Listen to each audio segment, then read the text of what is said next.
Halo, sebelumnya kenalin nama aku Saski, aku dari kelompok 11. Jadi di sini aku bakal bikin aplikasi berbasis web dengan nama Premorosa Clothes. Nah, sebelumnya boleh perkenalkan namanya siapa, statusnya apa, umurnya berapa? Oke, kenalin nama aku Nafif Putra Dinur. Aku saat ini mahasiswa dengan usia 19 tahun. Oke. Nah, tadi sebelumnya udah isi kuesioner ya? Udah. Oke, di sini aku sebenarnya mau nanya lebih lanjut aja sih tentang isi kuesioner yang udah diisi gitu.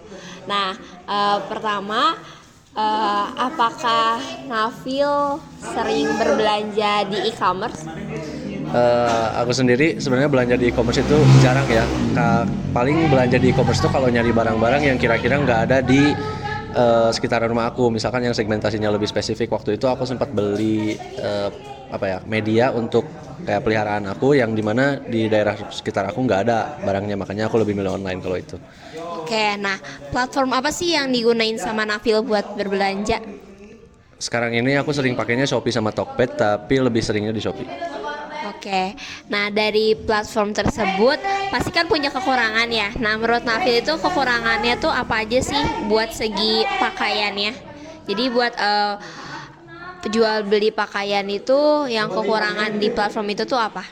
Oke, kalau untuk pakaian sendiri ya, secara umum mungkin karena Shopee ini marketplace, di mana marketplace itu perang harga, makin murah makin banyak yang beli.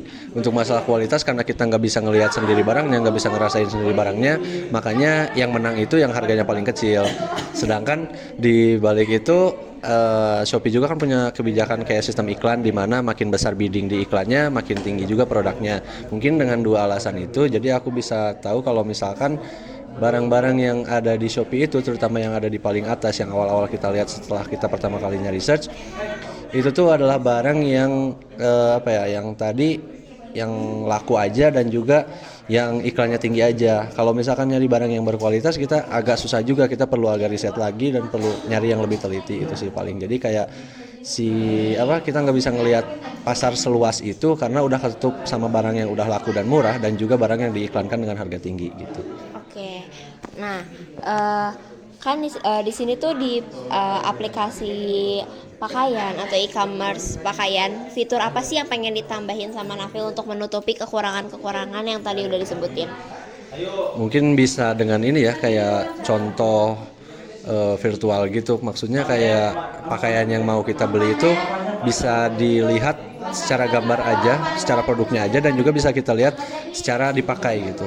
Jadi bakal ada kayak, mungkin aku bilang mock up ya, karena biasanya kalau di editing itu mock up, dimana jadi ceritanya kayak dipakai dan kita bisa memvisualisasikannya 3D misalkan, jadi bisa kelihatan juga nih dengan tipe badan yang kayak gini, kita bisa kelihatan kalau pakai baju kayak gitu tuh bakal kelihatannya kayak gimana gitu. Nah ini sedikit berbeda mungkin dari pertanyaan sebelumnya. Apakah Nafil punya pakaian yang jarang dipakai tapi masih layak pakai gitu?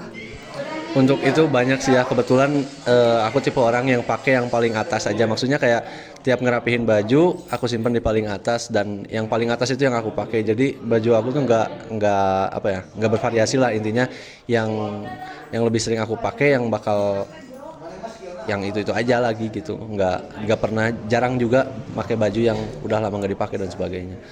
Oke, nah itu tuh baju-baju yang masih layak pakai tapi tidak dipakai itu dikemanain tuh sama Nafil biasanya? Apakah dibiarin menumpuk di lemari atau diberikan pada saudara atau didonasikan? Mungkin kalau kayak gitu pertanyaannya, sejauh ini ya mungkin 40% udah aku donasiin, aku kasih ke saudara dan juga ke beberapa orang yang mungkin membutuhkan, dan sisanya masih menumpuk di lemari. Aku biasanya kayak setahun sekali ngeberesin kamar, dan kalau misalkan udah nemu baju-baju yang udah kurang, yang udah nggak dipakai dan udah kekecilan, itu biasanya aku sumbangin sih.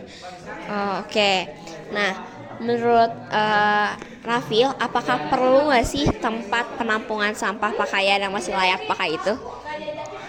Menurut aku sih kalau misalkan isunya kayak gitu kayaknya perlu ya, karena balik lagi mungkin pakaian yang nggak terpakai juga bisa mubazir, bisa jadi itu buat kita bisa jadi hisap juga buat kita. Sedangkan kalau ada medianya yang mungkin tersampaikan ke masyarakat itu bisa bermanfaat juga buat kitanya dan juga buat merekanya gitu.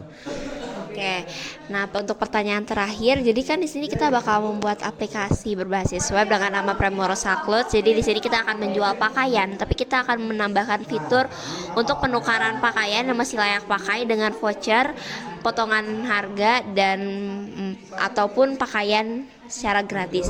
Apakah Nafil tertarik untuk hal tersebut?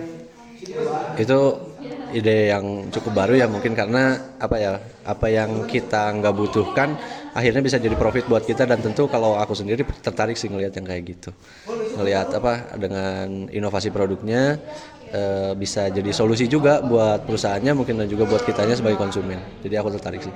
Oke, mungkin segitu aja dari aku. Terima kasih Nafil atas waktunya.